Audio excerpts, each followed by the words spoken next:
Hello everyone, Shenzhen সিরিজের নতুন আরেকটা ভিডিওতে আপনাদের সবাইকে স্বাগতম জানাচ্ছি। আজকে যেই দেশটাতে স্টাডি এবং ওয়ার্ক অপরচুনিটিজ নিয়ে কথা বলবো, দেশটার নাম হচ্ছে মাল্টা। এটা ইউরোপিয়ান ইউনিয়নের সব থেকে ছোট দেশ। এর যে নেইবারিং কান্ট্রি আছে তার মধ্যে আছে ইতালি, তিউনিসিয়া এবং লিবিয়া। এর যে ক্যাপিটালের নাম হচ্ছে ভ্যালেটা। এখানে মাল্টিস ল্যাঙ্গুয়েজের পাশাপাশি ইংলিশকেও অফিসিয়াল ল্যাঙ্গুয়েজ হিসেবে ইউজ করা হয় এবং এখানকার যে কারেন্সি তার নাম হচ্ছে euro. Last but not the least, এটাও কিন্তু একটা সেনজেন স্টেট। একটু আগে বললাম যে ইউরোপিয়ান ইউনিয়নের স্মলেস্ট কান্ট্রি, কিন্তু এখানকার যে পপুলেশন সেটা কিন্তু অনেক বেশি। এটা বিশ্বের one of the densely populated কান্ট্রির মধ্যে একটা। তবে এখানকার আনএমপ্লয়মেন্ট রেট কিন্তু অনেক কম। গত 2023 সালের জানুয়ারি মাসের হিসেব মতে এখানকার যে আনএমপ্লয়মেন্ট রেট আছে সেটা 3% বা তার থেকেও কম। তো ছোট দেশ হলেও এখানে কিন্তু স্টাডি এবং সর্বোপরি ওয়ার্ক অপরচুনিটিস বেশ ভালো। এখানে বিশেষ করে আমরা যারা হায়ার স্টাডির জন্য ইউরোপের বিভিন্ন দেশে আসতে চাচ্ছি তাদের জন্য কিন্তু মাল্টা অনেক ভালো একটা অপশন হতে পারে। প্রথমে কিছু ফ্যাক্টর নিয়ে কথা বলবো যার জন্য মাল্টাকে আপনারা স্টাডি ডেস্টিনেশন হিসেবে কনসিডার করতে পারেন। প্রথম যে বেনিফিটটা সেটা হচ্ছে এখানে আইএলটিএস বা কোনো রকম ইংলিশ প্রফিসিয়েন্সি ম্যান্ডেটরি না। ব্যাচেলর মাস্টার্স কোনো লেভেলেই না, কোনো রকম ইংলিশ প্রফিসিয়েন্সি প্রুফ ছাড়াই আপনারা এখানকার বিভিন্ন ইউনিভার্সিটিতে অ্যাডমিশন নিতে পারবেন এবং ভিসাও পেয়ে যাবেন। আর বলে রাখা ভালো, মাল্টার ভিসা রেশিও কিন্তু অনেক হাই, অলমোস্ট 100% ভিসা রেশিও দিচ্ছে বর্তমানে। দ্বিতীয় যে ফ্যাক্টরটা আছে সেটা হচ্ছে এখানে ইয়ার গ্যাপ যেটা অ্যাকসেপ্ট করা হয় সেটা কিন্তু অনেক বেশি।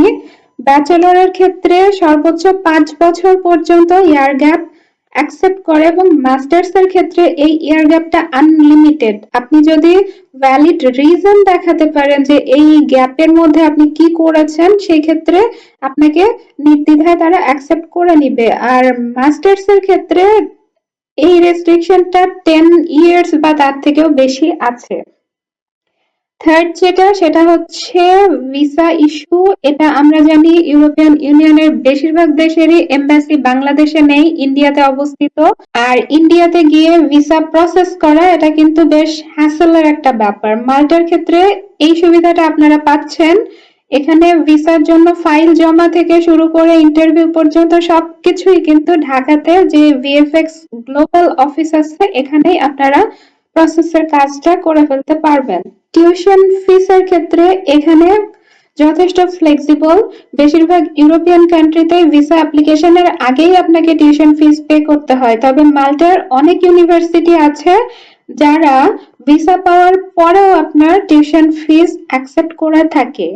আর বলে রাখা ভালো, এখানকার বেশিরভাগ ইউনিভার্সিটিতে বিভিন্ন ফিজ ওয়েভার এবং স্কলারশিপ অ্যাভেলেবল আছে। তো আপনারা অ্যাডমিশনের সময় বা তারপরে এই সকল স্কলারশিপ এবং ফি ওয়েভারের জন্য অ্যাপ্লাই করতে পারবেন। স্পাউস ভিসার ক্ষেত্রে আসি। মাল্টাতে অ্যাজ এ স্টুডেন্ট আপনারা আপনাদের স্পাউসকে নিয়ে যেতে পারবেন, তবে এই ক্ষেত্রে রেস্ট্রিকশন আছে, আপনি সঙ্গে করে নিয়ে যেতে পারবেন না। অ্যাজ এ স্টুডেন্ট আপনাকে ফার্স্টে ওখানে যেতে হবে এবং সকল ধরনের পেপার ওয়ার্ক কমপ্লিট করার পরে আপনি আপনার স্পাউসের জন্য অ্যাপ্লাই করতে পারবেন। সুবিধা যেহেতু বললাম, একটু অসুবিধার দিকেও আসি। অসুবিধা এখানে বলতে গেলে একটাই, সেটা হচ্ছে ছোট দেশ, সেই সুবাদে এখানে ইউনিভার্সিটির সংখ্যা কম এবং ইংলিশ টট প্রোগ্রামটাও আপনারা কম পাবেন। মোটামুটি আমি যে রিসার্চটা করেছি সেই হিসাবে দেখেছি 6টা ইউনিভার্সিটি আছে যেগুলোতে আপনারা 33টার মতো ইংলিশ বেসড প্রোগ্রাম পাবেন। তবে আমি যেটা দেখেছি, আমরা বাংলাদেশি স্টুডেন্টরা যে সমস্ত সাবজেক্টে হায়ার স্টাডির জন্য যেতে চাই মোটামুটি সব সাবজেক্টই এর মধ্যে ইনক্লুডেড আছে। আর ইউনিভার্সিটির নাম্বার কম হলেও এখানে ওয়ার্ল্ড ক্লাস এডুকেশন মেনটেন করা হয় এবং টিউশন ফিস তুলনামূলকভাবে একটু বেশি। এখানে পার ইয়ার সাবজেক্ট ভেদে টিউশন ফিস 7,000 থেকে 10,000 ইউরোস পর্যন্ত ভ্যারি করতে পারে, তবে এর থেকে কম বেশিও আছে। আর এখানে আরেকটা অলিখিত প্রবলেম আছে, সেটা হচ্ছে ডেন্সলি পপুলেটেড কান্ট্রির জন্য এখানে আবাসন সংকট দেখা যায়। সো আপনারা আসার আগেই আপনাদের অ্যাকোমোডেশনের ব্যবস্থা করে ফেলতে হবে, ইদার কোনো ইউনিভার্সিটি ডর্মে বা কোনো প্রাইভেট অ্যাকোমোডেশনের ব্যবস্থা করার পরে আপনারা ভিসার জন্য অ্যাপ্লাই করবেন। নর্মালি সব ইউরোপিয়ান কান্ট্রিতেই ইনটেক দুইটা দেখা যায়, ফেব্রুয়ারি এবং সেপ্টেম্বর। এখানে মেজর ইনটেক দুইটা, জানুয়ারি এবং সেপ্টেম্বর। এর বাইরেও এখানে অনেক ইউনিভার্সিটি আছে যেখানে অ্যাডিশনাল কিছু ইনটেক আছে, যেমন মে এবং মার্চ। এই দুইটা ইনটেকও অনেক ইউনিভার্সিটিতে প্রচলিত আছে। তো আপনাদের ইউনিভার্সিটি ওয়েবসাইট থেকে এই জিনিসগুলা দেখে নিতে হবে। আর বলে রাখা ভালো, সেপ্টেম্বর ইনটেক যেটা এই বছরের সেপ্টেম্বরে শুরু হবে, এই ইনটেকের অ্যাপ্লিকেশন কিন্তু এখনো রানিং আছে। আগামী 31শে জুলাই পর্যন্ত ডেডলাইন আছে। তো আপনারা কেউ যদি অ্যাপ্লাই করতে চান তারা কিন্তু এখনো অ্যাপ্লিকেশন করে ফেলতে পারেন। আর অ্যাডমিশনের ক্ষেত্রে রিকোয়ারমেন্ট যেটা আছে সেটা, ব্যাচেলরে কোনো স্টুডেন্ট যদি অ্যাপ্লাই করতে চান তাদের জন্য অন্য ইউরোপিয়ান দেশে 13 ইয়ার এক্সপিরিয়েন্স চাই, তবে এখানে 12 ইয়ার্স স্টাডি এক্সপিরিয়েন্স দিয়েই আপনারা অ্যাপ্লাই করতে পারবেন। মানে বাংলাদেশে যদি আপনারা এইচএসসি কমপ্লিট করার পরে এখানে অ্যাপ্লাই করতে চান সেক্ষেত্রেও কিন্তু আপনারা এলিজিবল।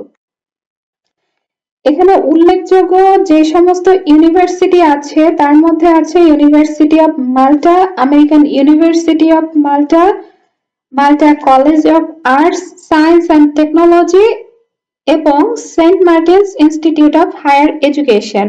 এর বাইরেও আরো দু একটা ইউনিভার্সিটি আপনারা পেয়ে যাবেন। ইউনিভার্সিটি এবং আপনাদের প্রেফার্ড সাবজেক্টের জন্য Google is your best friend, আপনারা উইকিপিডিয়াতেও সার্চ করে দেখতে পারেন এবং ইউনিভার্সিটির নাম দিয়ে গুগলে সার্চ করে তাদের অফিসিয়াল ওয়েবসাইট থেকেও কিন্তু ডিটেলস দেখে নিতে পারেন। এবার আসবো লিভিং কস্ট এবং এখানকার জব অপরচুনিটিস নিয়ে। এখানকার লিভিং কস্ট একটু হাই, তবে এখানকার পার মান্থ লিভিং কস্ট মোটামুটি 500 থেকে 700 ইউরোজের মধ্যে একটা স্টুডেন্ট কভার করে ফেলতে পারবে। আর পার্ট টাইম জবের ক্ষেত্রে স্টুডেন্টরা পার্ট টাইম জব করতে পারবে। পার্ট টাইম হিসেবে পার আওয়ার এখানে মোটামুটি 5.5 ইউরোজের মতো পে করা হয়ে থাকে। আর স্টাডি কমপ্লিট করার পরে আপনারা জব সিকিং ভিসার জন্য অ্যাপ্লাই করতে পারবেন এবং ওই সময় যদি আপনারা ফুল টাইম কোনো জব ম্যানেজ করে ফেলতে পারেন সেক্ষেত্রে ওয়ার্ক ভিসাতে আপনারা কনভার্ট করতে পারবেন।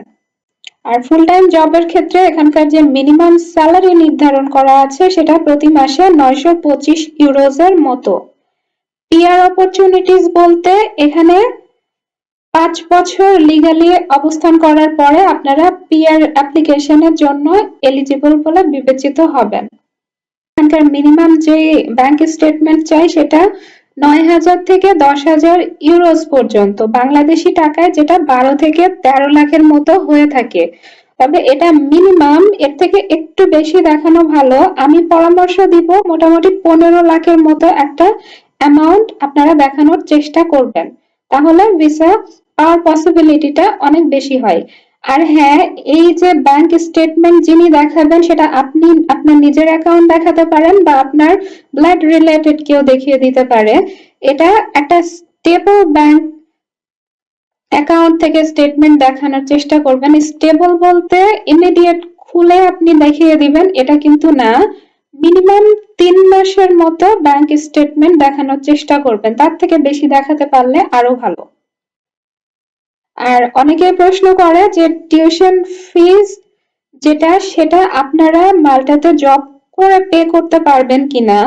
আপনারা যেহেতু আসার সময় মোটামুটি 1 ইয়ারে টিউশন ফিস পে করে আসছেন এবং আপনি যখন মাল্টাতে মুভ করবেন আসার সময় মোটামুটি আপনারা চেষ্টা করবেন যে মিনিমাম 3 মাসের একটা ব্যাকআপ কস্ট সাথে করে নিয়ে আসার। সেক্ষেত্রে আপনাদের 1 বছর টিউশন ফিজের জন্য কোনো টেনশন করতে হচ্ছে না। ওই সময় আপনারা পার্ট টাইম করে যে সেভিংসটা করবেন সেটা দিয়ে মোটামুটি টিউশন ফিস কভার করা পসিবল। তবে একটু টাফ হবে, বাট নট ইম্পসিবল। যারা ওয়ার্ক পারমিটে মাল্টাতে আসতে চান, যেহেতু ভিসা রেশিও অনেক ভালো এবং ভালো একটা স্যালারি পে করা হয়, সেক্ষেত্রে আপনারাও কিন্তু মাল্টাতে আসতে পারেন। তো মাল্টাতে অ্যাভেলেবল জব যেটা আমি অ্যাজ ইউজুয়াল বলি ইউরোপের সব দেশে মোটামুটি সেম। স্কিল জবের ক্ষেত্রে আইটি, ব্যাংকিং, ট্যুরিজম এবং ম্যান পাওয়ার যে জবগুলো আছে যেমন construction engineer, civil engineer, manufacturer, এই জবগুলো অ্যাভেলেবল পাওয়া যায়।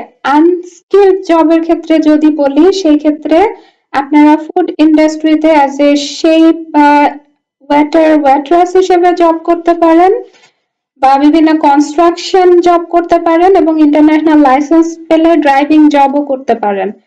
এছাড়াও অড কিছু জব আপনারা পেয়ে যাবেন। তো জব খোঁজার জন্য অফিসিয়াল একটা ওয়েবসাইট আছে মাল্টাতে, সেটা হচ্ছে jobsplus.gov.mt।